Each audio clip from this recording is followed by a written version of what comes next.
அபிராமி.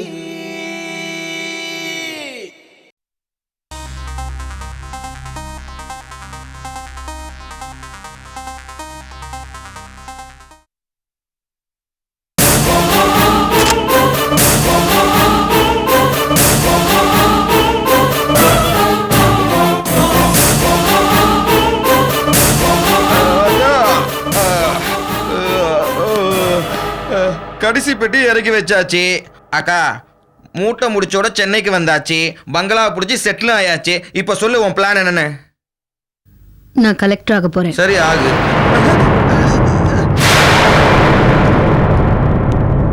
அக்கா அக்கா அக்கா அக்கா அக்கா என்னடா உனக்கு என்னாச்சுன்னே தெரியல அக்கா. அக்கா நீ கொடுத்த ஷாக்ல என் மைக்கே அப்படியே அப்செட் ஆயிடுச்சுக்கா. நீ ஏகப்பட்ட விஷயங்களை சாதிச்சிருக்க ஒத்துக்கிறேன். ஆனா ஓவர் நைட்ல கலெக்டர் ஆகுறது இது இது உனக்கே கொஞ்சம் ஓவரா தெரியல? ஏன் நான் கலெக்டர் சரண்யமா ஆக முடியாதுன்னு நினைக்கிறியா? நினைக்கிறது என்ன, கன்ஃபார்மாவே சொல்றேன், உன்னால கலெக்டரா மாற முடியாது. நீயும் கலெக்டரும் உருவத்துல ஒன்னா இருக்கலாம். உருவத்துல ஒன்னா இருந்தா போதுமா? அவங்க இதுக்காகவே படிச்சு கலெக்டர் ஆயிருக்காங்க. கொஞ்சம் பிளாஷ்பேக் பண்ணி பாரு. அவங்க லெவல் என்ன, நம்ம லெவல் என்ன, அவங்க ஃபேமிலி பேக்ரவுண்ட் என்ன, நம்ம ஃபேமிலி பேக்ரவுண்ட் என்ன? ஒரே ஃபேமிலி பேக்ரவுண்ட் தான். நல்ல பணக்கார குடும்பத்துல பிறந்து வளர்ந்து நல்லா படிச்சு இன்னைக்கு கௌரவமான கவர்மெண்ட் உத்தியோகத்துல சந்தோஷமா வாழ்ந்துகிட்டு இருக்கா.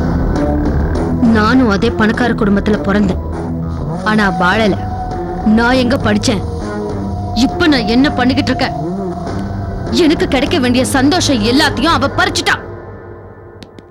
இது மட்டும் என்னடா நியாயம்? உருப்படுற மாதிரி ஏதாவது சொல்றதா இருந்தா சொல்லு, இல்லனா வெளியில இருந்து ஆறுதல் சொல்றது ரொம்ப ஈஸி. உள்ளுக்குள்ள கஷ்டப்படுறது, அந்த வலி எனக்கு மட்டும்தான் தெரியும். அந்த வேதனைக்கு எனக்கு பதில் கிடைச்சாகணும். அந்த பதில் அவ எனக்கு இங்கேயே கொடுத்து ஆகணும்.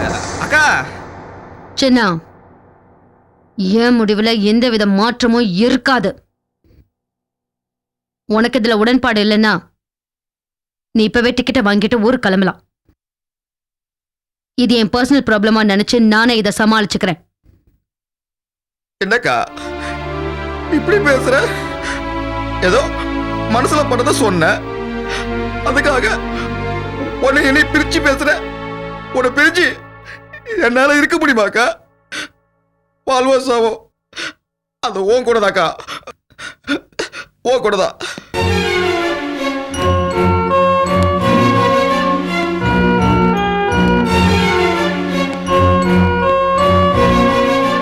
அக்கா என்னடா பசிக்குதுக்கா.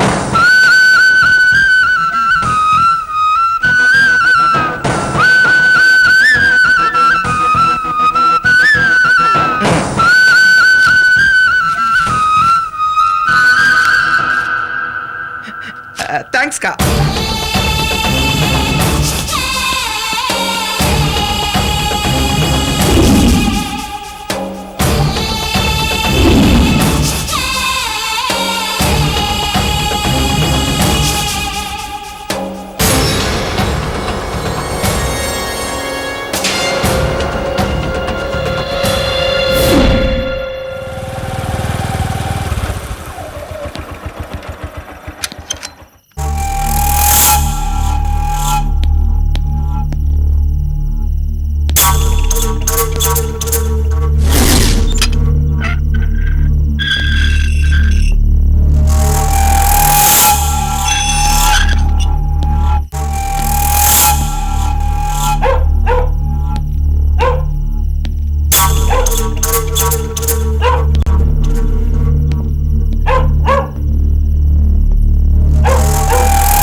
Happy birthday Sandhya.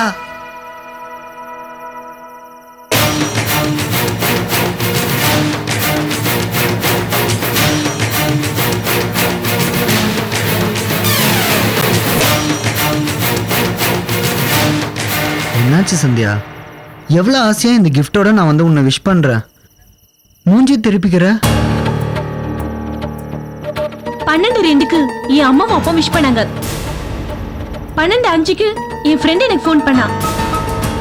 12:15க்கு அவ்வளவா பழக்கம் இல்லாத என் கிளாஸ்மேட்ஸ் ஃபோன் பண்ணி எனக்கு விஷ் பண்ணாங்க. யார் எனக்கு முதல்ல வாழ்த்து சொல்வாங்கன்னு ஆசையா காத்திருந்தனோ அவன் எத்தனை மணிக்கு வந்து நிக்கிறான் பாத்தியா? சாரி சந்தியா, வீட்ல யாருக்கும் தெரியாம கிளம்பி வரணும் இல்லையா? ச்சே, நீ எல்லாம் ஒரு ஆம்பளையாடா?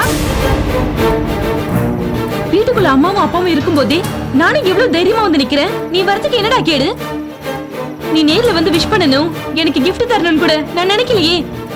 ஆனா நீ தான் என்ன முதல்ல விஷ் பண்ணணும்னு ஆசைப்பட்டேன். பர்த்டே அதுவுமா எனக்கு இப்படி ஏமாத்திட்டியேடா. சாரி சந்தியா, வர வழியில பெட்ரோல் தீர்ந்து போச்சு. பெட்ரோல் பங்க் தேடி போட்டு வரதுக்குள்ள லேட் ஆயிடுச்சுமா. தூங்கிட்டேன்னு உண்மையை சொல்றதை விட்டுட்டு எதுக்கு நான் மழுப்புறேன்? சத்தியமா இல்ல சந்தியா, இந்த மாதிரி நேரத்தில் எனக்கு தூக்கம் வருமா? போதும், உன் காரணம் எதுவும் எனக்கு தேவையில்லை. உனக்கு என் மேல உண்மையான அன்பு இருந்திருந்தா நான் சொன்ன நேரத்துக்கு நீ கரெக்டா வந்திருப்ப. எனக்கும் என் காதலுக்கும் நீ எந்த அளவுக்கு முக்கியத்துவம் கொடுக்கறேன்னு இப்ப நல்லா புரிஞ்சிருச்சுடா. இனிமேல் ஒரு நிமிஷம் கூட நீ என் முன்னாடி நிக்காத, போயிடு. சந்தியா ப்ளீஸ், நாம 2 பேரும் ஆசையா வாங்கின இந்த கிஃப்டையாவது நீ ஏத்துக்கோ. சீ, நீ தான் என்னோட ரியல் கிஃப்ட்னு சொன்னேனடா. நீயே இல்லைன்னு ஆனதுக்கு அப்புறம் அந்த gift மட்டும் எனக்கு எதுக்கு? சந்தியா, இன்னைக்கு மட்டும் இல்ல, என்னைக்குமே நீ சந்தோஷமா இருக்கணும்னு விஷ் பண்ணதான் நான் வந்தேன். பர்த்டே அன்னைக்கு நீ மூட் அப்செட் ஆனா எனக்கு ரொம்ப கஷ்டமா இருக்கு சந்தியா.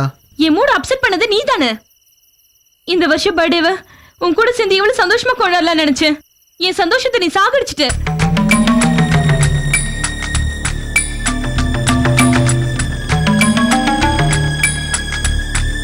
நாளைக்கு என் பர்த்டே ப்ரோக்ராம் எல்லாத்தையும் கேன்சல் பண்ணிட்டு நாள் முழுக்க உட்காந்து நான் அழுதுட்டே இருக்க போறேன். உன்னை காதலிச்சதுக்கு எனக்கு நானே கொடுத்துக்கிற தண்டனை இது. முதல்ல எது போயிடு, போடா, போயிடு. சந்தியா, சந்தியா.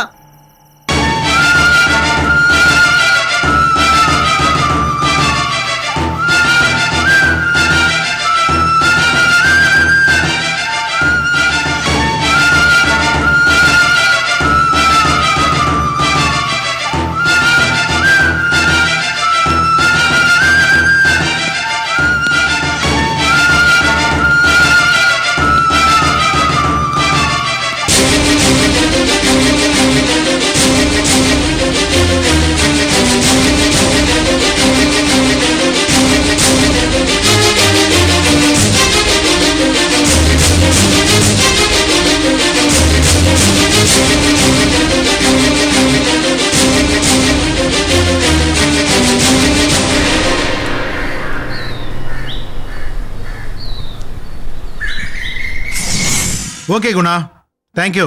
ஆஃபீஸில் மீட் பண்ணுவோம். பாய். கோகிலா,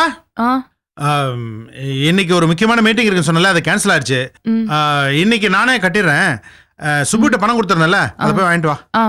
கொஞ்சம் சீக்கிரம் வா.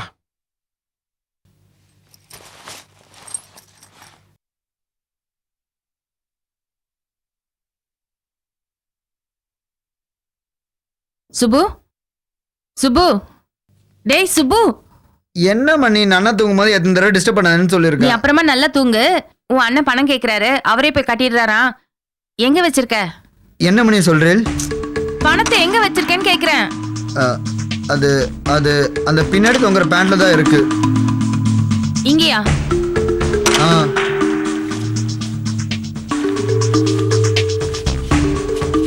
எந்த பேண்ட்ல வச்சிருக்க? அந்த ப்ளூ செயின்ல தான் இருக்கு மணி. ப்ளூ ஜீன்ஸ்லயா? இல்லையேடா, வேற எங்கேயாவது வச்சிருக்கியா சொல்லு. அதுல தான் மணி வச்சிருக்கேன். பணம் வாங்கிட்டு வரேன்னு சொல்லிட்டு இவ்வளவு லேட் பண்றிய? எனக்கு ஆபீஸ் டைம் ஆச்சுல்ல. இல்லனா பணத்தை காணோம். என்ன சொல்ற? டேய் சுப்பு, பணத்தை எங்கடா வச்ச? பேண்ட் பாக்கெட்ல தான் நான் வச்சிருந்தேன். நான் எல்லா பேண்ட் பாக்கெட்லயும் செக் பண்ணிட்டேனா, ஆனா பணம் எங்கேயுமே இல்ல. டேய் சுப்பு, 20,000 ரூபாடா. நல்ல ஞாபகப்படுத்தி சொல்றா. பேண்ட்ல தான் வச்சியா, மறதியா வேற எங்கேயா வச்சியா? இல்லைண்ணா, மண்ணி கொடுத்த பணத்தை அந்த ப்ளூ ஜீனில் தான் நான் வச்சிருந்தேன். அப்போ வச்ச பணம் என்ன ரெக்க கட்டி பறந்து போயிடுதா?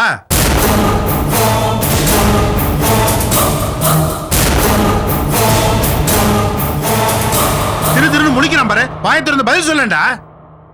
இந்த பேண்ட்டை போட்டுட்டு வெளியே எங்கேயாவது போனியா? போன இடத்துல எவனாவது பிட் பாக்கெட் அடிச்சிட்டானா? பணம் வச்சிருந்ததுனால அந்த ஜீன்ஸ் பேண்ட்டே நான் போட்டு போலண்ணா, வேற பேண்ட் தான் போட்டு போனேன். அப்படின்னா நீ ஆத்துல வச்ச பணம் எங்கடா போச்சு? அப்போ ராத்திரியோட ராத்திரியா திருட நம்ம ஆத்துக்கு மட்டும் வந்து உன் பேண்ட்ல வச்ச பணத்தை மட்டும் எடுத்துட்டு போயிட்டானா? அதான் நேக்கும் எதுவும் புரியலண்ணா. புரியாதுடா, நோக்கு எதுவுமே புரியாது. ஆனா சொல்லையே 20,000 மட்டும் தொலைக்க நோக்கு தெரியும். கழுத மாதிரி வளர்ந்துருக்கே தவிர கொடுத்த பணத்தை ஒழுங்கா வச்சிருக்க நோக்கு தெரியல இல்ல? டேய், ஒழுங்கா உண்மை சொல்லு. பணத்தை செலவு பண்ணிட்டு காண நாடமாடுறியா? பாத்தீங்களா மணி, அவர் இப்படி சந்தேகப்படுறாருன்னு பயந்து தான் நான் பணத்தை வாங்க மாட்டேன்னு சொன்னேன். நீங்க தான் வற்புறுத்தி கொடுத்தீள்.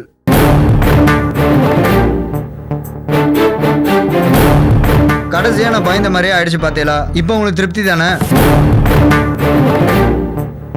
என்ன சுப்புக்கு பணம் வேணும்னா நம்மளண்ட கேட்க மாட்டானா? அனாவசியமா ஏன் அவன் மேல பழிய போடுறேன்? சரிம்மா, நான் சந்தேகப்படல. நான் கேட்கறது பதில் சொல்லு. அந்த பணத்தை நீ எடுக்கல, நானும் எடுக்கல, இவனும் செலவு பண்ணலன்னு சொல்றான். அப்ப அந்த பணம் எங்க தான் போச்சு? யார் எடுத்தா? மணி, ஒருவேளை விஜய் எடுத்திருப்பாளோ? ஏன்னா அடிக்கடி பெருக்க கூடத்துக்குன்னு அவ தான் என் ரூமுக்கு வந்து போயிட்டு இருக்கா. எனக்கு என்னமோ அவன் மேலதான் சந்தேகமா இருக்கு. டேய், ஆதாரம் இல்லாம யார் மேல பழி போடக்கூடாதுரா. விஜய் இந்த ஆத்துல கால் எடுத்து வச்ச முதல் நாள்ல இருந்தே அவ ஒரு திருடின்னு தப்பான அபிப்பிராயம் உன் மனசுல வந்துடுது. அதனாலதான் நீ இப்படி சந்தேகப்படுற. ஆமாண்டா சுப்பு, நான் தான் விஜய் பத்தி ஏற்கனவே சொல்லியிருக்கேன்ல. அவளை சந்தேகப்படுறோன்னு மட்டும் அவளுக்கு தெரிஞ்சது நிச்சயமா அவ தாங்கிக்க மாட்டா. அவளோட சேர்ந்து அவ தோப்புனாரும் உயிரை விட்டுருவா. மணி, அவசியமா அவசரமா வரும்போது எவ்வளவு பெரிய ஆளா இருந்தாலும் ஸ்லிப் ஆகிறது சகஜம் தானே.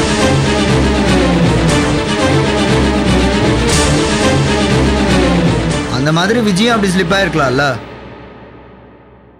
என்னன்னா நீங்களும் ஒன்னும் பேச மாட்டேங்கிறள். இவன் என்னென்னமோ பேத்தின்னு இருக்கான்.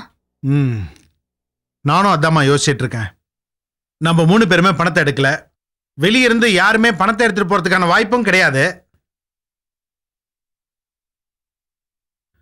மிச்சம் இருக்கிறது விஜய் மட்டும் தானே. அப்போ நீங்களும் விஜய சந்தேகப்படுறீங்களா? சந்தர்ப்பம் அப்படி அமைஞ்சிருக்கே கோகிலா.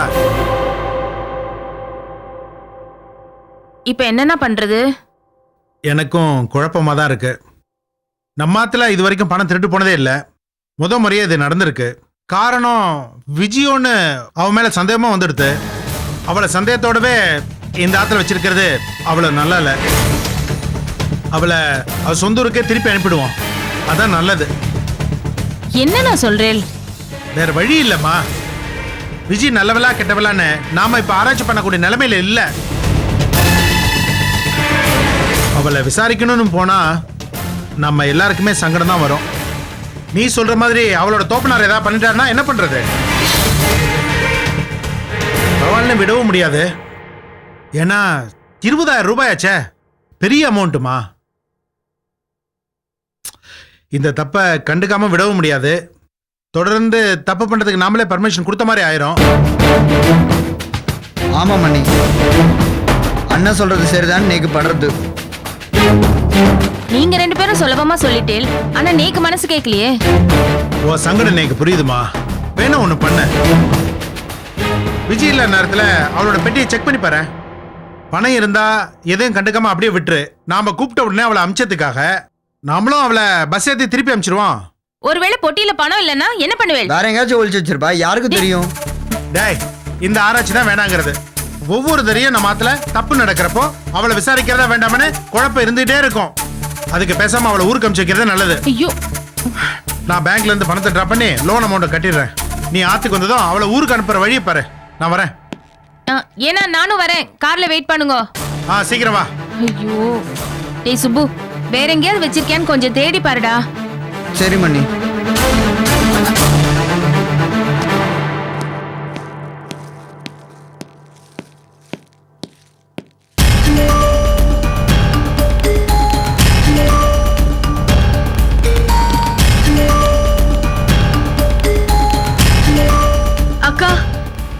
கிளம்பிட்டேலா? ஆ கிளம்புறேன்.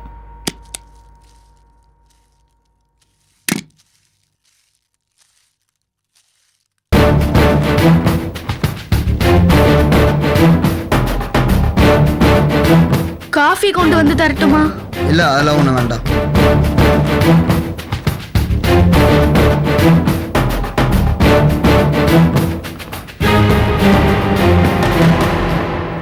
சாரி விஜி, எனக்கு இது விட்ட வேற வழி தெரியல. நான் எப்படியாவது பணத்துக்கு ஏற்பாடு பண்ணி இதுலேருந்து நான் உன்னை காப்பாத்துறேன்.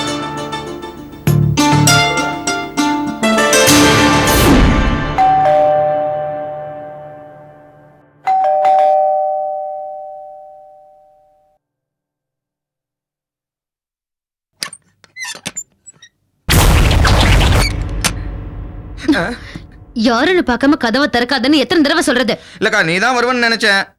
ஆமா, நினைப்ப. பேப்பர் எங்க? இங்க இருக்குக்கா. சரண்யா பத்தி நியூஸ் ஏதாவது வந்ததா? எங்கக்கா காலையில கிச்சனை ரெடி பண்ணி டிஃபன் ரெடி பண்ணதுக்கு டைம் சரியாயிடுச்சு. உனக்கு வேணா பட்டர்ல பிரெட் தடவி தருவா? பிரெட்ல பட்டர் தடவி தருவா? நீ போய் சாப்பிடு, நான் வரேன்.